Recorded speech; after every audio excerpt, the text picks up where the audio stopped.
الحمد لله نحمده ونستعينه ونستغفره ونعوذ من شرور أنفسنا ومن سيئات أعمالنا من يهده الله فلا مضل له ومن يضلل فلا هادي له وأشهد أن لا إله إلا الله وأشهد أن محمدا عبده ورسوله صلى الله عليه وسلم. أما بعد to ashirama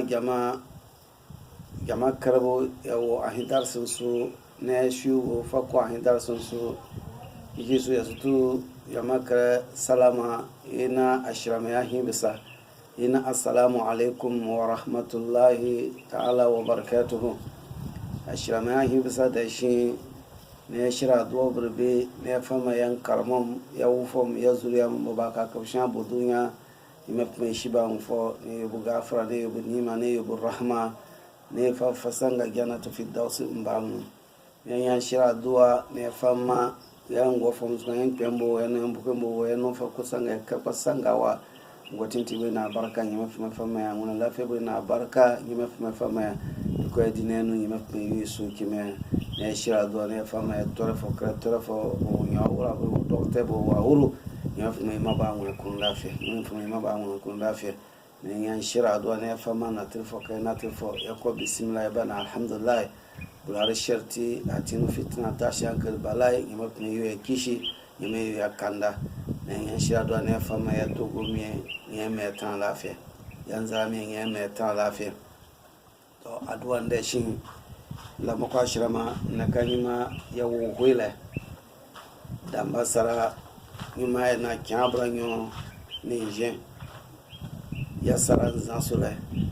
ya mufa sallallahu alaihi wasallam hijira sangabu yak maka no ko madina fa pura nyuma so ya na fo akpi afo ya na afo abrana ninyo okwato su na sara na kanyuma wo november ya wo nyuma na keburu nyuma sara burni kunsule anabi isa alayhi salam iba wa fo ba kula nyima so ya na afo akpi na afo abranyo afo akpi nyo na afo abranyo to naka nyuma tafsir bayi ina suratu tahrim nkarmamnga madania eti madina de sura bimana yanga sanga bo yamofo yo hijira ko tanshi madina sura karbo giranyi sanga no afrika madania sanga yamofo to maka de nyanyo ma hijira ni sura karbo gira kwa ya karbo gira afrika makia to ahine bunga madania to ina ka yamofo hijira da shire yenye sura ngirala wa ayatuha ayano bono isinta ashara bimana aya kunkunso burninyo to ya sheka qur'ani emma aya ko sura ejura sababi beti na yimefuma ejura aya koko kitibe busu na yimefuma ejura aya koko ejura sura to ayi sura ni naka yeme ejura li ejura ya mufo sallallahu alaihi wasallam iyi mbe mtisu kashka hafsa ne aisha to nyeme fme gura nyini aya ne baratiswa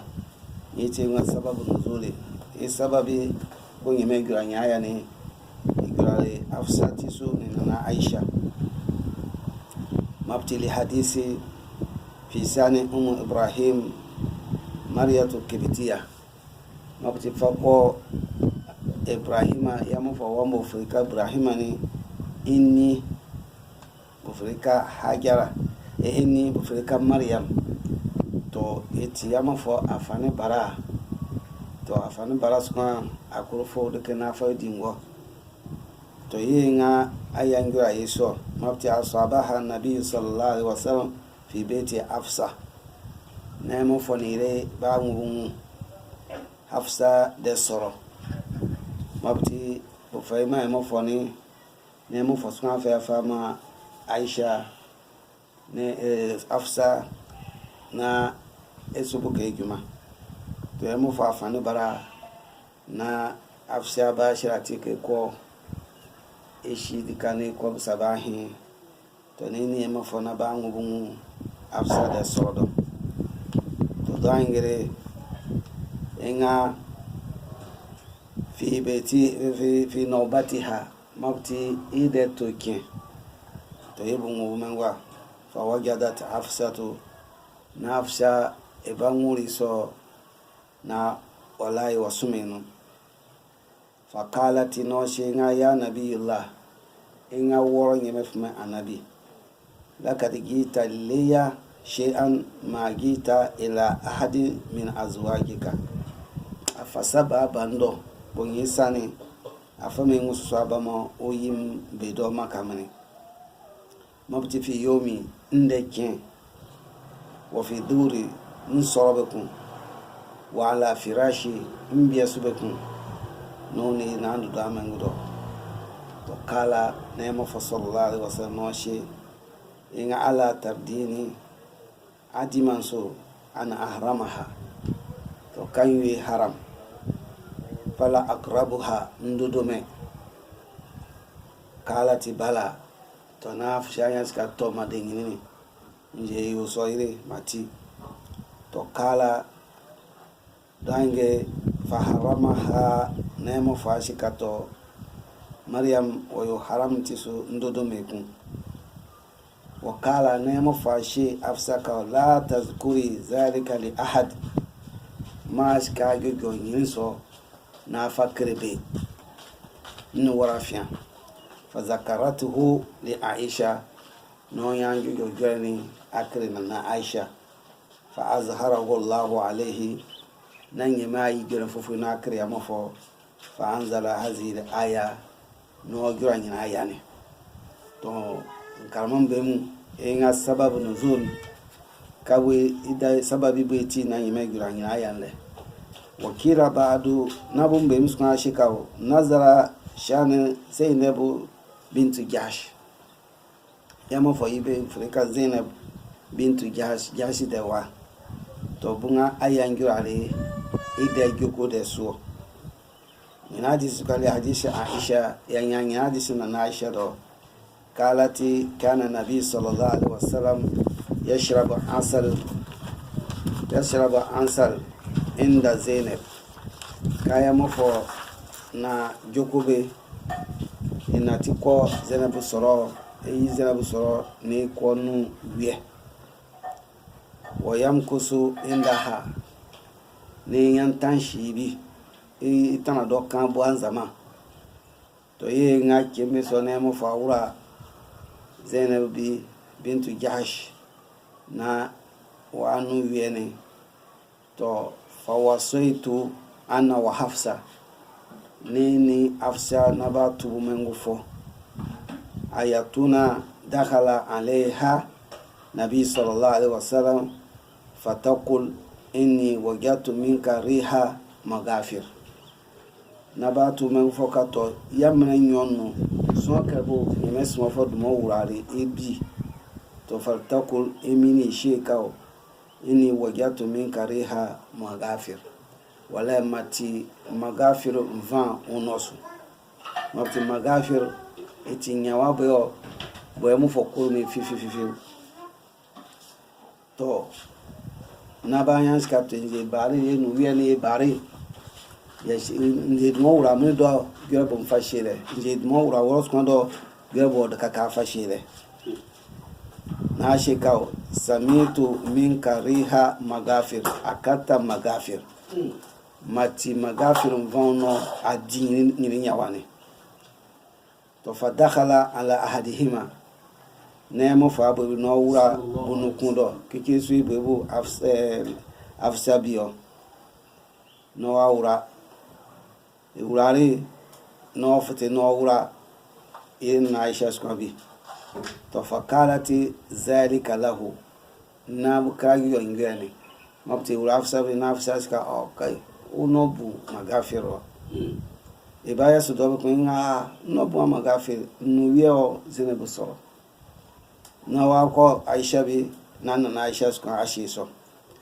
fakala nema faska la walakin kuntu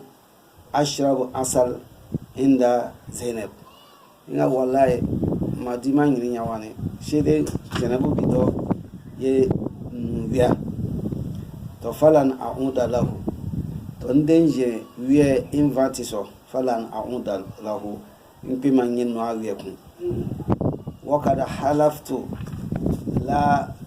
la tukhbiri bizalika ahad to bunu kun kare an kai mun fashe ka to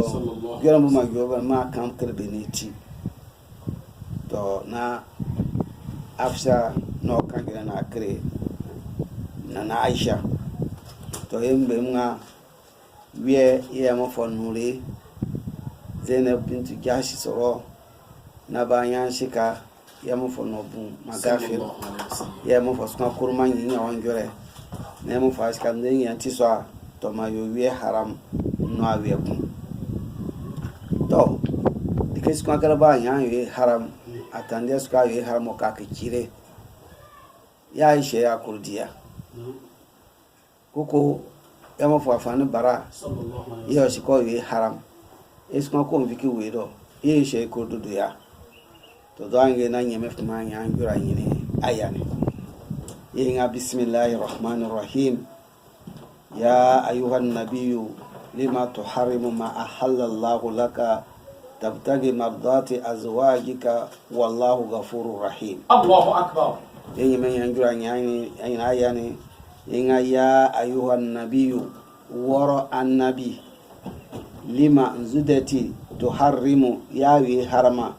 ma ahallallahu laka biko jeme ma wi daka famu mo bi weti daka nyama wi daka mu koko afanin baram nyama ma wi daka afama ashrama na ma tina ja barako butaranna ayanja baranna wo wire ama afanin bara ha na bi yo gpi akuru to de kesio dingoya. Allahu akbar. To nyama yo afanin baram daka ma yanzu ci yayo nana Maryam ayi harama kuko wiye eti diro onyema kan shifa olinas wiye eti lafiya fa kwa adama ndin bamdo to yanzu ta ayi harama te nyeme ngawo lima tuharimu ma ahallallahu laka yanzu ta ayi harama de ko nyeme ya ayi da kamo wallahi to tabtagi mardati azwajika anakayo so tabtagi na fakuni mardati disu azwajika uyim disu kaba fayati na yuso na de barandi usu to yiti wallahu ghafurur rahim to nyemeiri iti Musa kafa ga rahim ne ti adaman de ba hinan de yayufo to yiti nyemefume ndiye tamba tani ma iti diku nyemefume fayo mu atoma nyemefume gafurun nyeme iti Musa kafa ga waya ko Musa rahim ne ti adaman de ba hinan de yayufo to nan nyema nya shika kadi faradallahu lakum tahillata aymanikum wallahu maulakum wa huwa alimul hakim to dange nan yemefme sababire nan yema nya njura kiti afashe kasona atandie ka ene kene yomeku kwa ndire ndimeku ko motisam sama hiku kwa hingisana uranu ku to nyemenga ndie mba tene to anayo ba ayu na worono 15 dia no na nyide ke yo halale ni famu bekum to nyiti nyemenga kadi akika faradalakum tahillata aymanikum faradalakum nyema yo farila afamam tahillatan dikebo afawi daka aymanikum amun dia tawa dikebo atandie su kayome yen yidikeni abaye sha kuruya to nyemenga ofakita ba o kitibe farila afanna tisu ba fayu daka moti adena yidike mbwa wi haramni na ko dibe ku to yenga anya suratu maidanu to nyemayo nyini dike mo nyemefume wo wi daka kaywi na sakarba ayi kati haram na sankak dakamu na kuruwi ani suratu maida no anwin do duko kala taala kurafu mani shira inna la yu'akhizukum Allahu billagwin fi aymanikum walakin yu'akhizukum bima aqadtum al ayman فكفارته إطعام 10 مساكين من أوسط ما تطعمون أهلكم أو كسوتهم أو تحرير رقبة فمن لم يجد فصيام 3 أيام ذلك كفارة أيمانكم إذا حلفتم واحفظوا أيمانكم كذلك يبين الله لكم آياته لعلكم تشكرون. الله أكبر. Suratu Maida no yemenga o inna Allah ta'ala yenge mafmani la yu'akhizukum yemenga taramam la yu'akhizukum lahu yemenga taram bil lagwin fa kokko sa pashisu fi aymanikum fa qamun jetan ba ten kokorasu jetan ka ba ten kokorosu ya tame nu okunu atame nu nganie to nyemenga itarama ngashini walakin ama yu'akhizukum yemefme taramu ngashi bima aqatum ayman ni dikeba kiki njeta ba kiki harwa kuresu ya teni na koresu atanje ka wala motisam basama hi atanje ka motisam wala me gisano harwa kuresu to nyemenga nyinene ba tandien so halwa kusuni to stele kan yemenga itoro ngene ngashini ya yusani itoro to nyina mo fa sallallahu alaihi wasallam sango yu maryam kitia haram to nyina ka wakiki ya huleso koko wiye wiye haram wakiki ya huleso to nyemenya fa nyini ayambare na sakrabate na kikingane wa huleso ya tere to yin yemen fimen afa kafaratuhu kafara de ba fa nunu kan yin ndiene nasa ne yo dakamo to yina kashe itiamu 10 masakin akun taraka buru na mabdire na dina kunu yi to anka afa nu kan gashinde ni tenga min awsatin ma tutimuna ahalikum bimana awsat direbo wa fiana fin na mien kere na son kere kurudi mabuti yanne mien no fin direbo ko bati dire principal bo son kere dia ina toy to akanto kashi na afre tarka buru na batana na fama na udi na kunu yi to anyan yo so to ndie mba tani tikanu no kere nawe to de kebes kon akoni awie ti so kibudo hakika to ndi awie ti so ki ando to afanyi fara de kebes kon akoni lo ti so kibudo to ye glo ko ti so ki afa lo na afa yodi na afa mataraka mnodi ama yere fin ya ni son kre toni wa fiana fian to ye nga yini na mataraka buru dire na budi au kisi watuhum koko akun taraka buru na wura talle na fasu frinyeme adina fa nunu ko ngashini au tahriru rakaba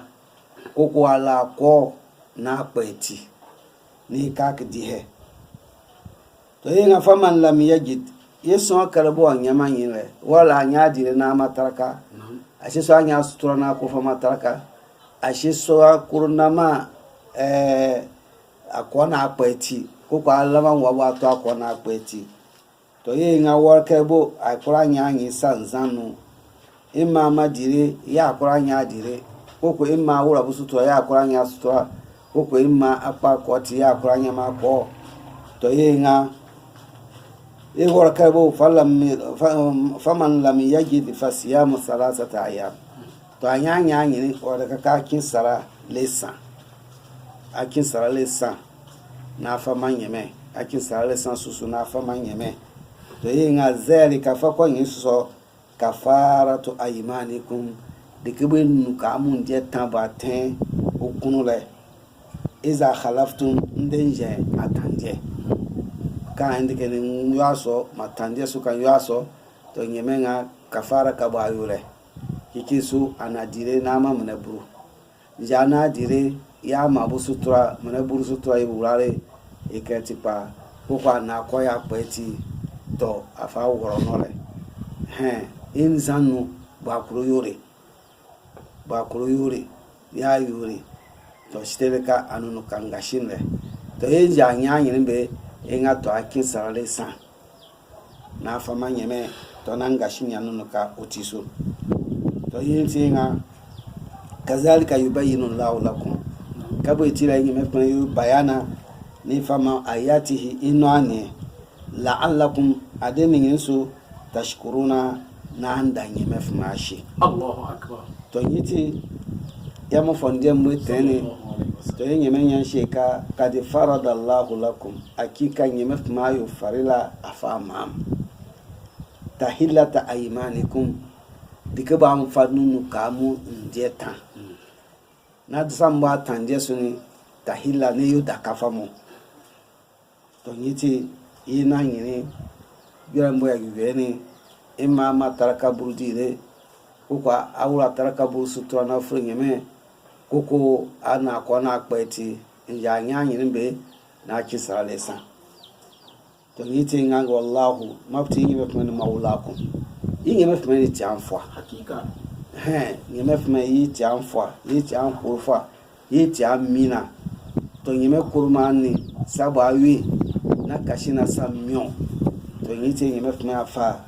ngini atanjesu ngima afa idike ba farunu kanjeni wa faya fa ba yinga wa huwa alim mabti nge mefmen yi ti shifa ishiya yukubu ya wunu hakika ne shiya gina be kabo yati wa da man de ba kurshi ka insanin nyome na ban ko wa kurun ba su kursani san kura bo wa kurun ba su to ma yi shiyo to yin me fa nyini kafaran fa bala yin me nga al hakim yin me ti goni miyo Allahu akbar ne tikiti mi ne fa shesi de na sani ni ti adefo lebu wono to yin adi kanu bare nyame suma labare wa iza asara nabiyya ila ba'di azwajihi hadisan falamma naba'at bihi wa azharahu Allah alayhi arafa ba'dahu wa arada an ba'd falamma nabaha bihi qalat man anba'aka hadha qala naba'ani al alimun khabir. Allahu akbar to ayani de kanu bare sanga bu nyame sumafo ne bale na mabti wadodo ya fani bara hafsa soro hafsa ba yure sana sumenu te ya mofo ko kabo yo sallallahu alaihi wasallam na ade hafsa na ya kulida na hafsa disu to no yan shika to afani bara ne wo haram itiso edodo mekun ama me jojo na beti to na afsha skwa no fagira na kwa kankere na Aisha nangwe to doye nyemethme sumela barka wa izin de kanu bara asarra nabiyyu ila ba'di azwaji hadisan asarra nakashe asiri nabi sallallahu alaihi wasallam na anabi agogo asiri gore ila ba'da azwajihi fako yin bedo hadisan an zama ne barabu an zama to yin karamo ma mai labari ka nyini an zaman bo ya mu sallallahu alaihi wasallam e bokre yin fala ashirin fa fute ne ni an zamani iti shishewan zan shishewan kikinsu yina ka afsha ya shekai kwe ishi daga hibisa na mafo ne ya fani bara Maryam kiptiya na ba ngubun afsha soro to mbe mun afsha ba tuka mu sorondo wa urama en da ka ba fite ne ngubu soni na washe ya mafo ka a imes mafo ayo sabe bo uyimba anya fa anya sambe yo abo awa fane bara nde toki na fe badanga doso nin sorobe kun na do de te mo fa sallallahu alaihi wasallam isheka to ne mo fa anya kurka ijo afsha kuri to yiti nga kala nabiyu laha na nabiya shi afsha ka inni ushihiduki nsiyo sheda ana sariyati hazihi alayya haram an ma mina fani barane to o haram tisu ndodo mekun rido laki ade na adin su to ne mo fo yan shi afsha so no yan ko afsha doka miski mu betin gane nyine ashiri gara no bekun no ka bo asiri wagigo ashiri gara kre afsha bekun ka inna abuka wa abu aisha waliyani nas min ba'di no se to kan shobe kun ushi umar ne aisha shi abubakar to bare inshi bare din shi nden je wa bare din shi bita ashira mama Allahu akbar to yura din zaso no yan shi ka amma so bo tikike su ne din shi anna abubakar khalifati min ba'di awal no ska to se na abukare yiri din shi kikiri su kano shi umar su yanti shi to bunga nyina zaman zani no bo akra afsha kike su afani barane woyi haram nyoso afsho shi ni aisha shi din shi bara din shi nzaso abakar yi mo kike su to nga an zaman bo ya mo fo bo kre sallallahu alaihi yi fi wanu le ni te nga wa iza asara nabiyu ila ba'di azwaji hadisan no ka shiri jora kre yimbe bi ittifaq huwa afsa falama naba'at bihi azharahu Allahu alayhi arafa ba'dahu wa arada an ba'd to yenga dikanu be falama naba'at bihi to sangambo kan ya shirin giran kirna na Aisha Afsa no shi kamai mo beti to yin men falamma sangambo naba'at bihi nanna na Afsa swan naba'at bihi no ni labar no yi labar nafte no yi labar nafte ni na kano kwa kan kire na Aisha ka ashi garbo anan mama shin sallallahu alaihi wasallam ingan inde inje ira ba wa bare in shinu shi bare di sha na bu buta bu jas bu do an shama mo ama so bu du mo kikiri ino shi abakar kana shi swa to ama mo fo swa ko do kam mo beti da ba to nyite nga falamma na ba'at bihi to sanga bu ko ma nyi labar ne wa azharahu Allahu alayhi nan yi ma yi giran fufu na kire ya mu sallallahu alaihi wasallam Allahu akbar nan yi ma yi giran fufu na kire ya mu sallallahu alaihi wasallam Allahu akbar nan yi ma shi ya mu kawo an rafa ba'dahu wa an arada an ba'd amma barani wa yi giran bim afakire ila mako mbem suka wa kake shabu wa ya kreme to nan kalmo ma she akura de kan bra ko kay bono yi kre kan kre le Aisha ye bono kan kre me hakika nan be ma ska kan kre kaw nana nana Maryama ya fana bane wo yi harami tisu to no nyambu ke suka ushi mo shi ko shi ida shi ushi du ashirama mo amano yake ishi dere yembe suka unana afanu barande ni woyi mebu akrema na Aisha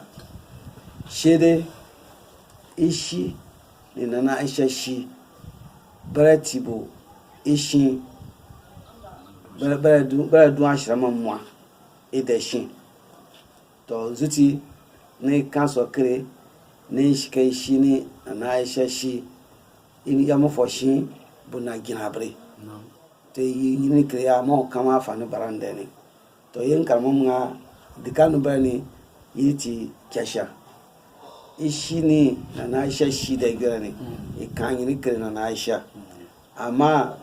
afan na Maryam da ne wa kama ya kirma Aisha no fiire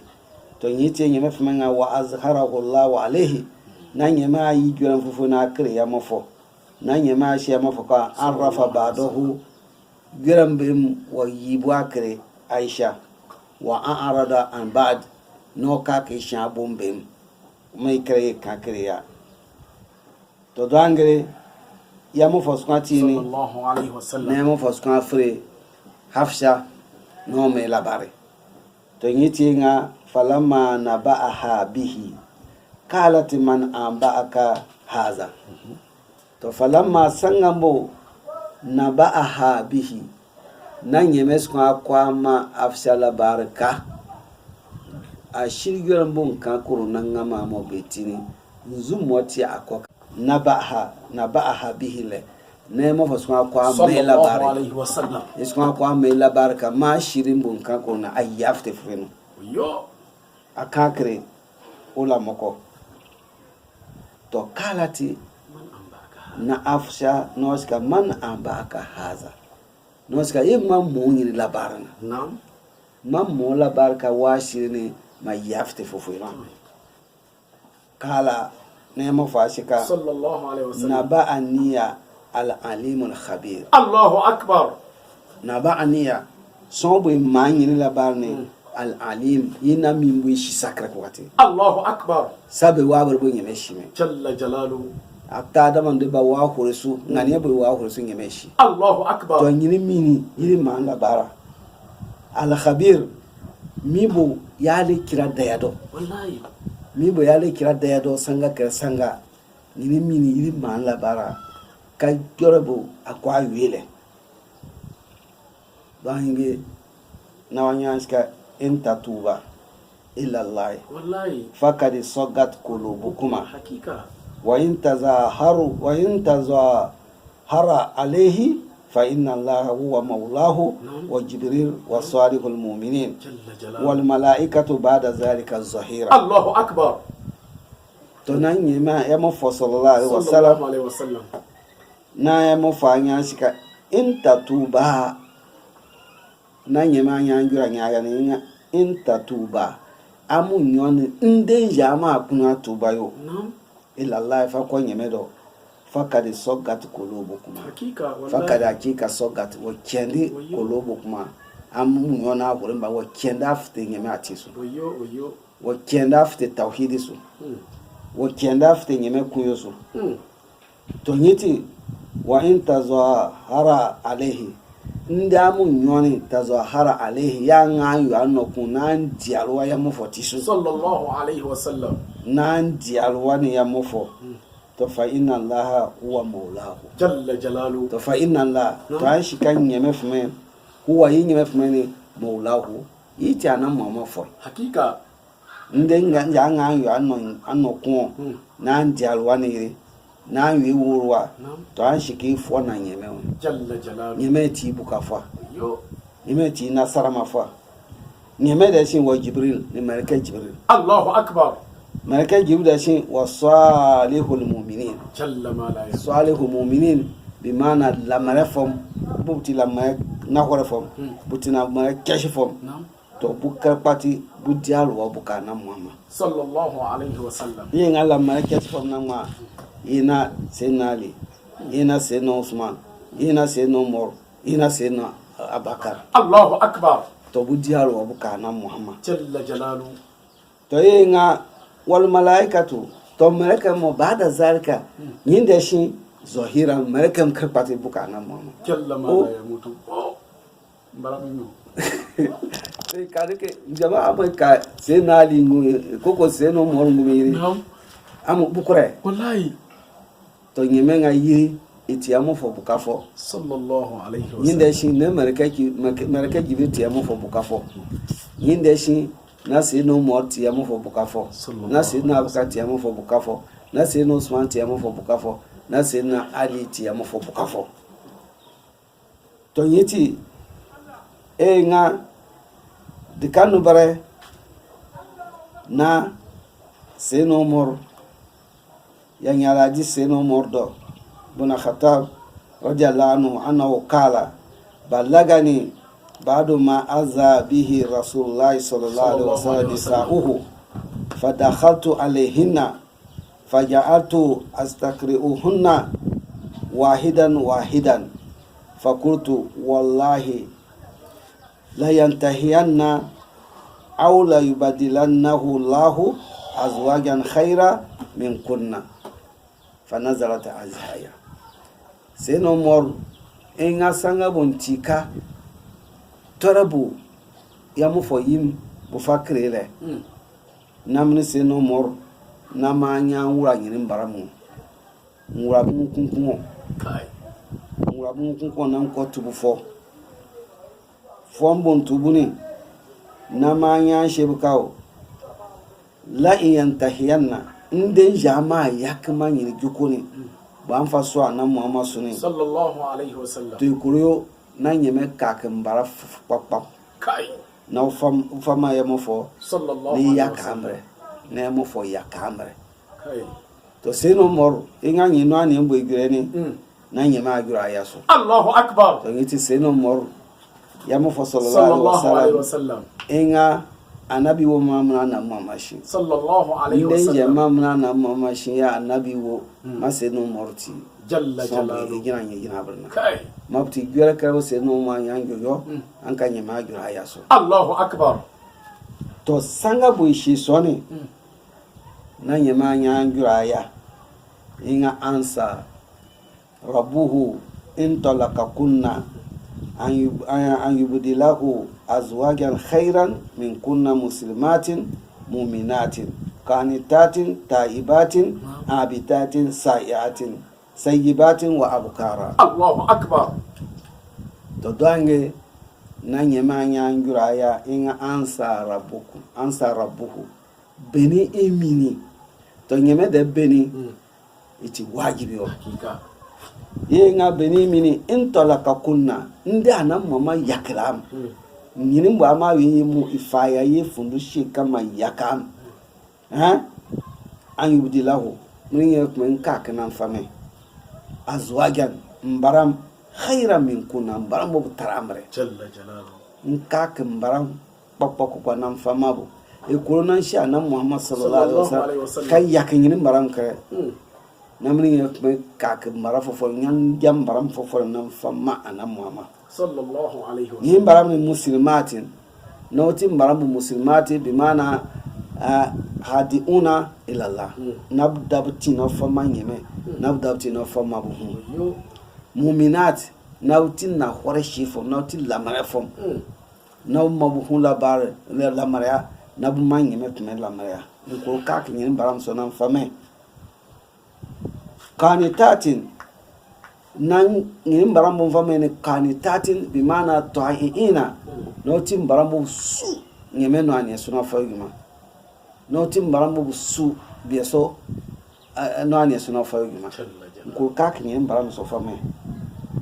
taibatin nan yantin barambo taibatin bu tuba yo sanga kare sanga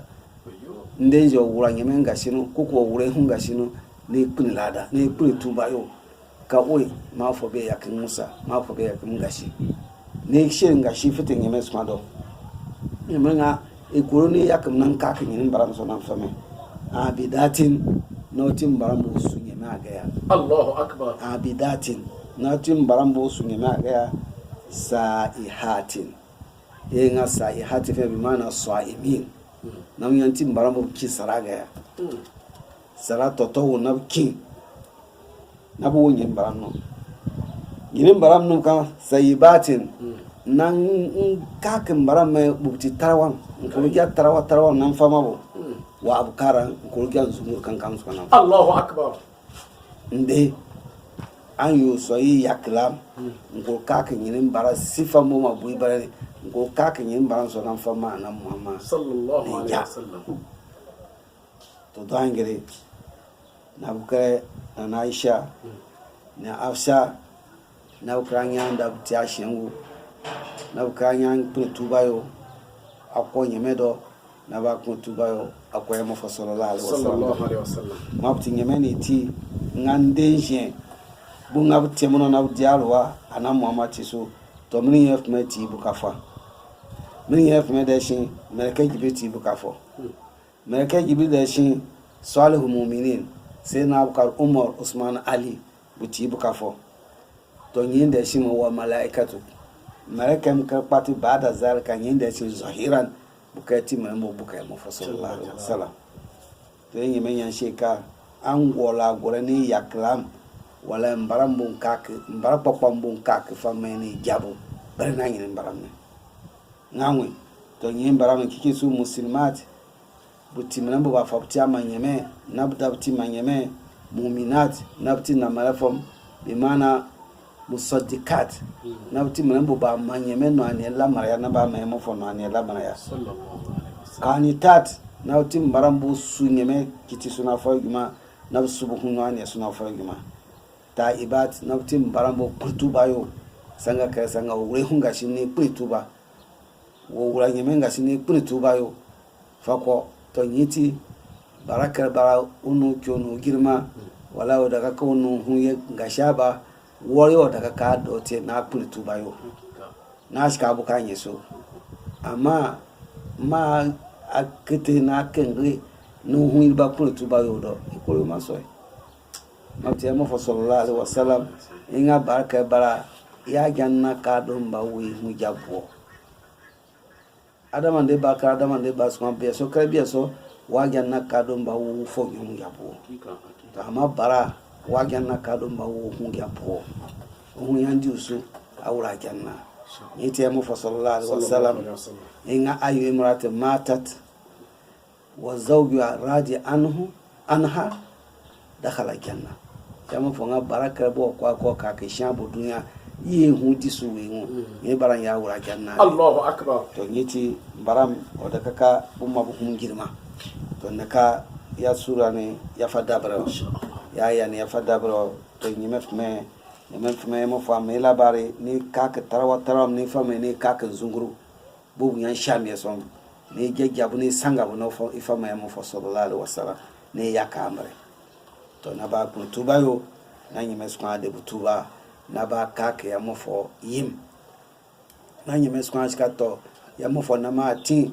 ne yi nyini mbarambe no ne ya fofo urano buti mbarambo buni ya mofo tan dunya no ne buni ya mofo kotana janna no beku te ya mofo sallallahu alaihi wasallam yim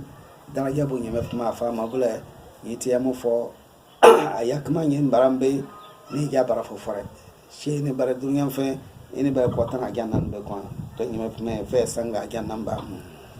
me shi an fo yiti ya tafsir ne kuskuru bo nyime ya ke musa bo no to sma la da wu nyime do nyime me fatika famati ne fa ya dunya tana yime ya ne kata ya shi so yan karamu ya ufo ba ka ka fisha bo dunya nyime me shi ba mu fo me fa janna tu fi das ne fa ba geke wassalamu alaikum wa rahmatullahi ta'ala wa barakatuh.